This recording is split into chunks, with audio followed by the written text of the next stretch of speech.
Good morning everyone. आज आज जो है आज हम हमारा टॉपिक है बीम। इससे पहले हमने लामिस theorem, resolution of forces, parallelogram of forces, इस पे कुछ न्यूमेरिकल्स देखे थे। और आज जो है ये इस चैप्टर का लास्ट टॉपिक है यूनिट टू का। तो इस पे बीम क्या चीज होती है, बीम के टाइप्स ऑफ बीम्स, बीम्स कितने टाइप्स की होती है, सपोर्ट्स क्या होते हैं, लोड कितने तरीके के लगते हैं, एंड देन इस पे हम न्यूमेरिकल देखेंगे। इस पे न्यूमेरिकल आता भी है, एक न्यूमेरिकल ऑलमोस्ट पेपर में आ ही जाता है रिएक्शंस फाइंड करने के लिए। तो न्यूमेरिकल भी हम एक कोशिश करेंगे एक लगाने की, एक दो लगाने की। तो स्टार्ट करते हैं। बीम क्या है? बीम ये एक हॉरिजॉन्टल स्ट्रक्चर मेंबर है जो कि उसके ऊपर के भागों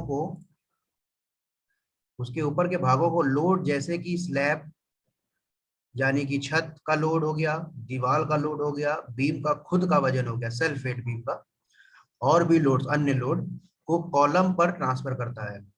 ठीक। इसका मुख्य काम इसके ऊपर के भागों का भार को सरलता से कॉलम पर ट्रांसफर करना होता है। इसका काम होता है कि जितने भी ऊपर लोड्स लग रहे हो, चाहे दीवार का लोड हो, छत का लोड हो, अन्य लोड लगे हो, उनको किस तरह से कॉलम पे ट्रांसफर करने के लिए, जिससे बीम के नीचे आई हुई ईंट की दीवार टूट ना जाए।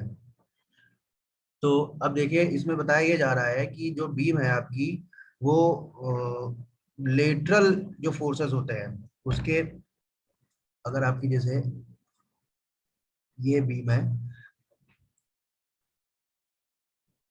ये हो गया लॉन्गिट्यूडनल एक्सिस, और जो लॉन्गिट्यूडनल एक्सिस यानी कि इसके अलोंग फोर्सेस ना लग के जो इस डायरेक्शन में फोर्सेस लगे हो, चाहे से चाहे एंगल में, है ना, चाहे चाहे ये पॉइंट लोड थे, अब ये चाहे ये इस तरह यूडीएल। तो इन फोर्सेस को, इन भारों को संभालते हुए किस तरह से उनको किस में, या नीचे अगर मान लेते हैं या कॉलम लगा होगा तो उसको, इन लोड्स को उस पर ट्रांसफर करता है, जैसे कि ये बीम इक्विलिब्रियम कंडीशन में रहे, स्टैटिक रहे, टूटे ना, फेलियर ना हो।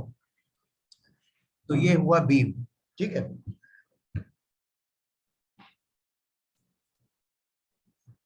इसके बाद आते हैं आपका कि टाइप्स ऑफ बीम्स क्या है। अब टाइप्स ऑफ बीम के लिए, टाइप्स ऑफ बीम, पहली जैसा नाम देख रहे हैं आप, simply supported beam. Simply supported beam, simple नाम से ही लग रहा है कि क्या होगा इसमें। एक देखिए, ये आपकी बीम है, स्ट्रक्चर मेंबर है, जिसपे दो तरफ से इसको सपोर्ट दिया जा रहा है, एक पॉइंट ए से और एक पॉइंट बी से। तो ये क्या हो गई, simply supported beam. Then comes overhanging. अब ओवर हैंगिंग का मतलब समझ रहे हो, हैंग करना। ओवर हैंगिंग मतलब कि देखिए, अब ये क्या किया, अगर यही बीम को हम एक्सटेंड कर दें, बढ़ा दें आगे इस स्ट्रक्चरल मेंबर को, तो ये क्या होगा, एक तरह से ये जो पार्ट है आपका सी से बी क्या हो गया, एक तरह से ओवर हैंगिंग हो गई। ये आप एग्जांपल देखे होंगे, जैसे स्विमिंग पूल में जो वहाँ जो आपके लगा रहता है स्टैंड, यहाँ से वो जो कैंडिडेट होगा वो यहाँ से प्रेशर लगा के पानी में कूदता है। तो वहां भी देख सकते हैं, बाकी अन्य एग्जांपल भी हैं, बहुत ऐसे एग्जांपल्स हैं। Then comes cantilever beam. Cantilever beam वह बीम होती है जो एक एंड से फिक्स्ड होती है। देखिए, ए पॉइंट से क्या है, ये जो नोटेशन दिखा रहा है, ये जो दिखा रहा है आपको फिगर, इससे ये बता रहा है ये कि एक एंड से ये फिक्स्ड है, ये ना इस डायरेक्शन में जा सकती है, ना ये वाई डायरेक्शन में जा सकती है, एक जगह फिक्स्ड है। तो ये बीम हो जाएगी cantilever beam. Then comes continuous beam. Continuous beam क्या है, जब दो से ज्यादा सपोर्ट, ये देखिए लिखे ए और बी सपोर्ट है, जब दो से ज्यादा सपोर्ट आ जाते हैं किसी बीम पे, देन उसको कॉन्टिन्यूअस बीम कहते हैं। दो में आपको थोड़ा सा कंफ्यूजन रहेगा, एक तो सिंपली सपोर्टेड बीम है, सीधा समझ में आ जाएगा कि दोनों एंड पे सपोर्ट्स लगा है तो simply supported beam. Cantilever beam क्या होगा, एक एंड फिक्स्ड है, दूसरा एंड फ्री है, तो ये कैंटिलीवर बीम। अब ओवर हैंगिंग और कंटिन्यूअस में बस ये याद रखना है, ओवर हैंगिंग बीम वह बीम होगी जब हम सिंपली सपोर्टेड बीम को एक्सटेंड कर देंगे। आगे तक, उस पर यहाँ कोई रिएक्शन नहीं होगा, तो ये ओवरहैंगिंग बीम हो गई। Then comes continuous beam. Continuous beam क्या हुई? कंटिन्यूअस बीम जब दो से ज्यादा सपोर्ट हो गए, देखिए यहाँ पर भी एक सपोर्ट हो गया, मान लीजिए यहाँ पर भी एक सपोर्ट हो गया, तो ये क्या हो गई? Continuous beam. इसके बाद आते हैं आपके सपोर्ट्स। इसके बाद आते हैं आपके सपोर्ट्स पे। अब सपोर्ट्स क्या है? Supports are used to provide suitable reaction. Supports जो है वो क्या है? प्रोवाइड करने के लिए suitable reaction, resisting force to beam और एनी बॉडी। वही रिएक्शन प्रोवाइड करने के लिए, रेजिस्टिंग फोर्स प्रोवाइड करने के लिए है। जैसे एक सिंपली सपोर्टेड बीम थी, अब उसको हमने क्या बनाया? उसको एक, जैसे ये समझ सकते हैं, ये फ्री बॉडी डायग्राम। ये क्या है? फ्री बॉडी डायग्राम, जो इससे पहले हमने पढ़ाया था कि अब हम उस सपोर्ट को हटा के वहां पर हम क्या लगा रहे हैं? रिएक्शन। क्योंकि वो सपोर्ट क्या करेगा? रिएक्ट करेगा, उसकी जो फोर्सेस जो यहाँ पे आपके लोड लग रहा होगा, तो ये क्या करेगा? रिएक्ट करेगा। तो देखिए सिंपली सपोर्ट में क्या दिखा है? आरवी, थोड़ा क्लियर नहीं होगा लेकिन ये वर्टिकल फोर्स, मतलब रिएक्शन इन वर्टिकल डायरेक्शन, देखिए अपवर्ड है, रिएक्शन इन वर्टिकल डायरेक्शन। तो सिंपली सपोर्ट में रिएक्शन एक हो गई जो कि अपर डायरेक्शन में लग रही है। रूलर सपोर्ट, ये थोड़ा ध्यान से भी सुनते रहिएगा क्योंकि ये न्यूमेरिकल में भी काम आने वाला है, और बल्कि आपके सेकंड ईयर में जब आप मैकेनिक्स ऑफ सॉलिड्स पढ़ोगे तो वहां के लिए ये सबसे बेसिक एलिमेंट्स है जो कि आपको याद करने ही होंगे, तभी आप मैकेनिक्स ऑफ सॉलिड्स में शियर फोर्स और बेंडिंग मोमेंट जो मोस्ट इंपॉर्टेंट टॉपिक है वो कहीं ना कहीं आप समझ पाओगे फिर। तो यहाँ से आपको ये बेस है एक तरह से, तो ये चीजें समझना यहाँ जरूरी है। Then comes roller support. अब रोलर सपोर्ट में क्या हो जाता है? देखिए ये जो सर्कुलर बॉडी दिख रहे हैं, तो ये क्या है? सर्कुलर पार्ट, ये रोलर है। ये एक तरह से ये क्या करेगी? बीम क्या रोल कर सकती है। आप देखे होंगे आपके ब्रिज या कहीं पे देखे होंगे, जो रेलवे ब्रिज या उधर ब्रिज होते हैं आपके नॉर्मल, रोल रोल कर सके। इसमें जो है क्या कौन सा रिएक्शन लग रहा है? इसमें भी देखिए R V in upper direction, ठीक। देन कम्स हिंज्ड या पिन सपोर्ट, वही कब्जा, हिंज्ड या पिन सपोर्ट। अब इसमें देखिए दो रिएक्शंस लग रहे हैं, एक अपवर्ड और एक in X wide, in Y direction, in vertical direction और इन हॉरिजॉन्टल डायरेक्शन। देखिए एक ये लग रहा है और एक ये लग रहा है। तो अब इस पॉइंट पे मान लेते हैं ये पॉइंट है, इस पॉइंट पे आर कितना हो जाएगा? टोटल रिएक्शन कितना हो जाएगा? रिजल्टेंट टोटल रिएक्शन हो जाएगा आर एच का स्क्वायर प्लस आर बी का स्क्वायर, है ना। टोटल रिएक्शन हो जाएगा आर एच का स्क्वायर प्लस आर बी का स्क्वायर। तो हिंज और पिन सपोर्ट में आपने क्या देखा कि आर एच का स्क्वायर और आर बी का स्क्वायर, जब आर एच भी निकालेंगे आर बी भी निकालेंगे और उसका जब टोटल रिएक्शन एट इस पॉइंट पे मांगा जाएगा तो हम क्या करेंगे? उसका रिजल्टेंट इस तरीके से निकालेंगे, under root of R H का स्क्वायर प्लस आर बी का स्क्वायर। अब लास्ट आता है फिक्स सपोर्ट। फिक्स सपोर्ट से क्या मतलब समझ रहे हैं? फिक्स सपोर्ट से क्या हो गया? आर एच भी रहा, आर एच भी रहा, देखिए आर एच भी, ये भी रहा, ये भी रहा, और एक मोमेंट भी रहा। मोमेंट क्यों रहा? क्योंकि देखिए बताते हैं अभी, मूवमेंट क्या रहा? ये इस बॉडी को रोटेट होने से, नीचे जाने से रोकेगा, तो ये क्या करेगा? एक रिएक्शन प्रोवाइड करेगा जो कि क्या कहलाएगी? मूवमेंट। मूवमेंट जैसा कि आप जान रहे हैं क्या होता है? मूवमेंट क्या होता है समझ रहे होंगे कि एक फोर्स लग रहा है इनटू ये दूरी। अरे यार क्लियर नहीं बन रहा, चलिए। जैसे ये फोर्स है एफ और ये डी है, तो टोटल मोमेंट कितना हो गया? F into D. तो ये इसको डाउनवर्ड जाने से रोकेगा, ये इसको डाउनवर्ड जाने से रोकेगा, तो ये रिएक्शन कितना हो जाएगा? In upward direction. रिएक्शन हो जाएगी इन अपवर्ड डायरेक्शन। तो इस तरीके से चार सपोर्ट होते हैं। चार सपोर्ट में आपका पहला था सिंपली सपोर्ट, जिसमें सिर्फ एक रिएक्शन लगेगी। रोलर सपोर्ट एक रिएक्शन लगेगी। हिंज सपोर्ट जिसमें आर एच और आर बी दोनों होंगे। देन फिक्स सपोर्ट जिसमें आर एच आर बी और मोमेंट, तीन रिएक्शंस ऐड करेंगे। और इसका कारण क्या होता है? जैसे देखिए अब इसका एक और एग्जाम्पल याद तरीका हो सकता है याद करने का। जैसे आप देखिए रोलर सपोर्ट है, इसमें रोलर लगा है तो ये free to move in X direction है। जब ये free to move in X direction, इस डायरेक्शन में ये फ्री मूव कर सकता है ऐसे, तो यहाँ रिएक्शन बनने का कोई उम्मीद नहीं है। रिएक्शन वहां बनेगी जहां पे ये रेसिस्ट कर रहा होगा बॉडी को। तो ये क्या कर रहा है, अब ये सपोर्ट लगने से ये इसको नीचे नहीं जाने देगा, इसलिए रिएक्शन लग रहा है, जो कि आरबी है। इसी तरीके से हिस्ड में देखिए अब क्या बात हो रही है। हिस्ड भी अगर आप देखेंगे, अब इसमें क्या है, हिस्ड जैसा कि समझते हैं कि कब्जा जैसे होता है पॉइंट, तो उसमें क्या होता है, ना ये एक्स डायरेक्शन में जाने देगा और ना ये वाई डायरेक्शन में जाने देगा, क्योंकि वो एक पॉइंट से रोटेट तो होने देगा, उस पॉइंट से ये बीम जो होगी रोटेट तो होगी, लेकिन ना वो एक्स डायरेक्शन में, ये ऐसे डायरेक्शन में जा सकती है, ना वो इस डायरेक्शन में जा सकती है। इसलिए ये देखिए दो रिएक्शन प्रोड्यूस कर रही है। अब क्लियर हो रहा होगा शायद कि आखिर ये क्यों रिएक्शन हुआ ऐसा। अब आता है फिक्स सपोर्ट। फिक्स सपोर्ट में क्या होगा, अब ये पूरी तरीके से फिक्स है, ना ये एक्स डायरेक्शन में जाने देगा, ना वाई में जाने देगा, और इवन ना उसको वो रोटेट होने देगा। हिंज्ड और फिक्स सपोर्ट में, हिंज सपोर्ट आप एक तरह से जैसे आप समझ रहे हो कि पॉइंट सपोर्ट या पिन समझ रहे हो, पिन से आप अगर कागज को कर दो तो कागज क्या होता है ना, एक्स ना आपका आगे पीछे कहीं नहीं जा सकता, लेकिन वो एक पॉइंट पे जहां से आपने पिन किया है वहां से वो रोटेट हो सकता है। इसलिए यहाँ पर देखिए आपके हिस्ड वाले में मूवमेंट नहीं आया, लेकिन यहाँ पर क्या आया, रिएक्शन और मूवमेंट का आया, क्योंकि यहाँ पर फिक्स्ड हो गया वो जगह। ठीक, तो इस तरीके से आपने चार सपोर्ट्स देख लिए। अब आते हैं आपका लोड, जो कि इसके बारे में पहले भी डिस्कस कर चुके थे। लोड कुछ नहीं है, दो लोड होते हैं, एक पॉइंट लोड है या कंसंट्रेटेड लोड कहा जाता है, जैसे एक बीम है उस पर एक डब्ल्यू लोड लग रहा है 10 किलो न्यूटन का, 5 किलो न्यूटन का, 10,000 न्यूटन का।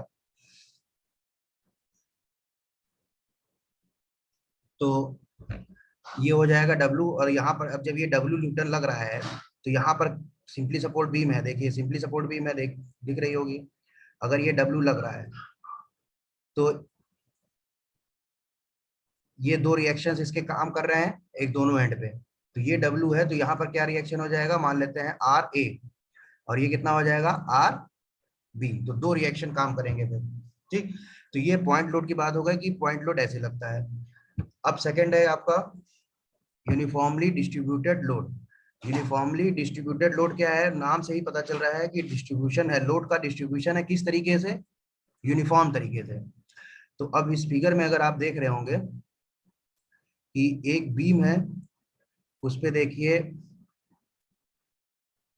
एक लेंथ तक उसमें यूडीएल दिया है, एक लेंथ तक देखिए ए से बी तक यूनिफॉर्मली डिस्ट्रीब्यूटेड लोड लगा है, जो कि इस तरीके से डिनोट किया जाता है, जिसपे लिखा है कि डब्ल्यू न्यूटन पर मीटर, एक मीटर पे डब्ल्यू न्यूटन लग रहा है। मतलब अगर हम इसको डब्ल्यू की जगह रिप्लेस कर दे दो से, फॉर एग्जाम्पल, तो एक मीटर पे 2 न्यूटन लग रहा है, तो 2 मीटर पे कितना लगेगा 4, 3 मीटर पे कितना लगेगा 6, और इसकी लेंथ एल है, इतनी लेंथ है, तो अगर इसी लेंथ को हम मान के चले 5 है, तो टोटल कितना लग रहा है, इतने पे कितना लग रहा है, अगर इसका ये जो है 2 न्यूटन है पर मीटर, टोटल लेंथ है उसकी 5, तो टोटल लोड कितना हो गया, टोटल लोड हो गया इस पे ए से बी के बीच में जो टोटल लोड कितना हो गया, 5 दूनी 10, कितना हो गया।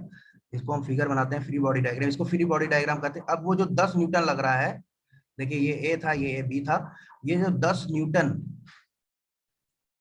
वो लगेगा हमेशा मिड पॉइंट पे, यानी कि ये जो 10 न्यूटन लगेगा वो हमेशा ए और बी के मिड पॉइंट पे, जितने पे यूडीएल लग रहा है, इस बात पे ध्यान दीजिएगा, मैं फिर से रिपीट कर रहा हूँ, जितने पे यूडीएल लग रहा है, यूनिफॉर्मली डिस्ट्रीब्यूटेड लोड लग रहा है, उसी के मिड पे टोटल लोड लगेगा। टोटल लोड क्या होगा, टोटल लोड होगा डब्ल्यू इंटू एल, न्यूटन पर मीटर इंटू मीटर, जो कि फाइनली न्यूटन बन जाएगा। ये देखिए लिखा है वैल्यू ऑफ यूडीएल क्या है, W into L, kilo Newton या न्यूटन जो भी उसकी वो होगी, और पॉइंट ऑफ एप्लीकेशन क्या होगा, एप्लीकेशन कहाँ पे ऐड कर रहा है, at mid point of A B, पूरी लेंथ पे नहीं, जहां पे यूडीएल ऐड कर रहा है, जितने पे वो लोड ऐड कर रहा है, तो उस पॉइंट पे लगेगा। तो देखिए mid point of A B.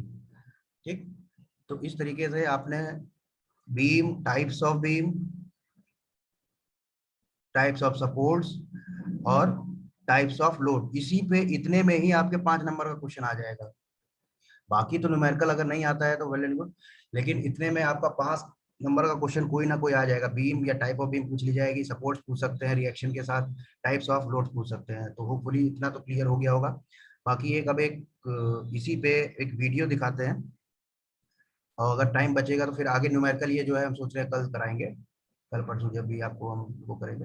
बाकी ये वीडियो एक देख लेते हैं तो और क्लियर हो जाएगा जो बात हमने कही है वो आखिर क्या है।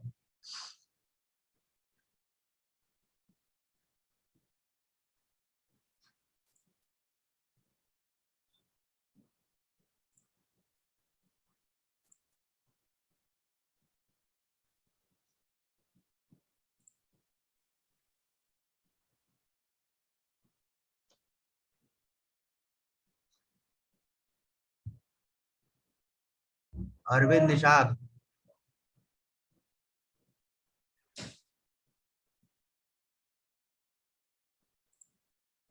Grammarly helps you work more efficiently, which makes accomplishing your work goals easier.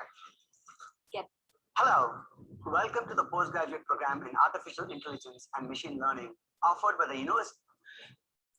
ये हटाओ जरा, ये जो भी बनाया है अरविंद निषाद या किसने ये रेड पूरा स्क्रीन पे किया है, ओवर स्मार्टनेस थोड़ी सी कम दिखाओ जो भी है, इसको रिमूव करो फास्ट।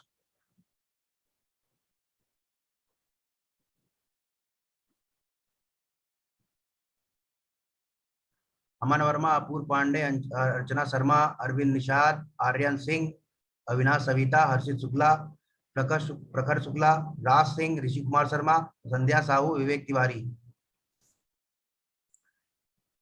ये जिसने रेड ये पूरा डॉट किया है, अगर दिख रहा होगा आपकी स्क्रीन पे, इसको तुरंत हटाइए।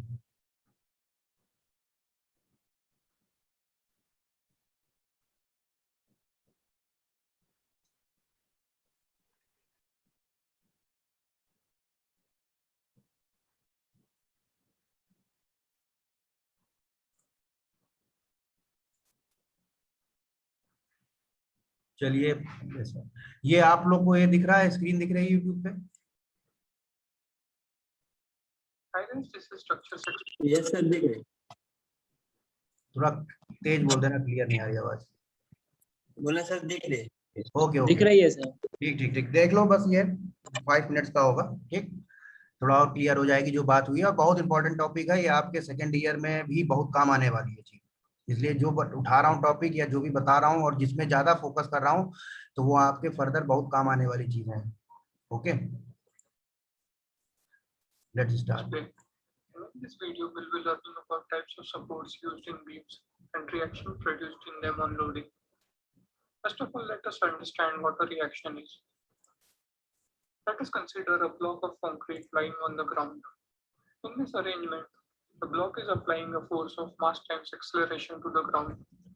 In return, the ground applies equal and opposite force as per Newton's third law of motion. This force is called reaction. Now let us see various types of supports and reaction they generate when applied by force. First, we will see a simple support. In this support, the structural member simply rests on an external frictionless surface. This kind of support allows rotation and horizontal movements, but not vertical motion. Hence, it produces only one reaction to the applied force, which is perpendicular and away from the surface. Next, we will see roller support. This support has wheels on the bottom and a hinge to attach members in it. The surface can be horizontal, vertical, or sloped at any angle. While assuming this support in calculations, all surfaces and the hinge are assumed to be frictionless. This kind of support allows lateral movement and rotation, but does not allow vertical motion. Hence, it produces a vertical reaction to the applied force. Value. देखिए, इसमें बताया क्या, बताया इसने कि roller support में क्या हो रहा है, आपकी ऐसा दिख रहा होगा कि इन वाई डायरेक्शन में तो मूव कर रहा है और इन रोटेशन हो रहा है, लेकिन अपर डायरेक्शन नहीं हो रहा है। इसलिए रिएक्शन क्या हो जाएगी, एक रिएक्ट करेगी जो कि आरवी, जो अब इसको आप जो भी आप इसमें वीडियो देख रहे हो और जो मैंने अभी बताया था, आप उससे रिलेट करोगे तो बहुत ज्यादा चीजें क्लियर हो जाएंगी एकदम। Moment will be zero at roller support as it allows rotation. A roller support is generally represented in mechanics in this way. This kind of support. This is the representation. देखिए, चाहे ऐसे दिया होगा चाहे ऐसे दिया होगा, तो आप समझ जाओगे कि ये रोलर सपोर्ट है, किसी से पूछने की जरूरत नहीं है कि आखिर ये क्या है, आप तुरंत समझ जाओगे कि ये रिप्रेजेंटेशन है। It is found in large bridges, which allows thermal expansion and contraction of the bridge. Next comes pinch support. This support is fixed at bottom and has a hinge to attach members in it. The surface to which support is attached can be horizontal, vertical, or sloped at any angle. This kind of support allows only rotation and restricts horizontal and vertical movements. Hence, it produces two reactions to the applied force, one in horizontal direction and other in vertical direction. Value of the bending moment will be zero at pin support as it allows rotation. Pin support is generally represented in mechanics in this way. This kind of support is also found in bridges and trusses. So will the pin support or roller support always allow rotation? The answer is not necessarily. If the roller or pin support act as intermediate support in continuous beam, then it will resist the rotation. In this illustration, the continuous beam is loaded uniformly. Dashed lines show the defect. देखिए continuous beam है, continuous beam जैसा बताया भी थे हम कि इसमें more than 2 support है। देखिए 1 2 थे, ये तीसरा सपोर्ट हो गया, या 1 2 3 सपोर्ट हो गया। इसको इंटरमीडिएट जो बीच में लगा है उसको क्या, intermediate support. Shape of the beam where end support allow rotation, but middle support resist the rotation. And zero moment at the ends and some. ये जो आपको दिखा रहा है deflected shape, bending moment diagram, ये सब मैंने बताया था अभी जस्ट इससे पहले। देखिए आपसे बात हो रही थी कि ये कहीं ना कहीं एसएफडी और बीएमडी जब आप सेकंड ईयर में पढ़ोगे तो ये बहुत काम आने वाली चीज। ये समझ लीजिए आपको आज की डेट में बहुत बढ़िया चीज बता रहा हूँ, और समझ लीजिए अगर आज से याद हो गई चीजें, समझ में आ गई, तो आपको दिक्कत नहीं होने वाली आगे। तो इस टॉपिक को थोड़ा सा फिर से यूट्यूब पे भी मैं शेयर कर दूंगा, फिर से देखिएगा, इस पे न्यूमेरिकल भी करवाऊंगा, उसको भी देखिएगा। मोस्ट इंपॉर्टेंट और मोस्ट इंटरेस्टिंग टॉपिक है। तो ये दिखा रहा है डिफ्लेक्टेड। अगर आपके देखिए 3 सपोर्ट लग गए तो ये कैसे डिफ्लेक्ट करेगा, ये कुछ इस तरीके से डिफ्लेक्ट करेगा। तो देखिए वही चीज दिखाई गई, deflected shape something like this होगा। इसका जो बेंडिंग मोमेंट डायग्राम होगा वो कुछ इस तरीके से होगा। Value of moment in the middle. Next, we will see rigid or fixed support. This kind of support restricts any kind of motion. Hence, we will see all 3 reactions, which are horizontal reaction, vertical reaction, and a movement. This type of connect. अब देखिए ये fix support जिसमें हमने बताया था, ना ये इस डायरेक्शन में जा सकता है, ना अपर डायरेक्शन में जा सकता है, ना ही ये रोटेट कर सकता है। तो जब रोटेट नहीं करेगा तो ये तीनों रिएक्शन प्रोड्यूस करेगा, RHB, RVB and moment. Friction is used in concrete frame structure, or in this case, a cantilevered beam. They are represented as a single line for structural members and a hatched vertical line for fixed support. That's it for this video, guys. If you enjoyed this video and found it useful, hit that like button.